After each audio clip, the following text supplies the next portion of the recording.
নমস্কার বন্ধুরা, আজ আমি গোপাল ভাঁড়ের গল্প শোনাব।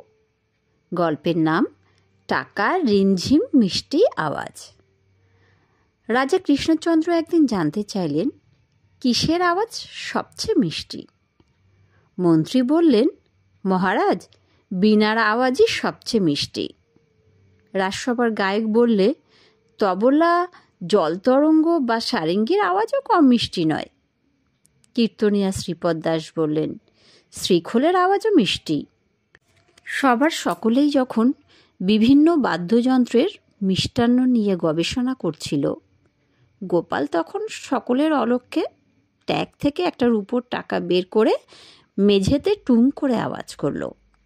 সকলেরই দৃষ্টি তখন টুং আওয়াজ সৃষ্টিকারীর প্রতি পড়ল। গোপাল হেসে বললে, মহারাজ, টাকার আওয়াজ সবচেয়ে বেশি মিষ্টি। নমস্কার।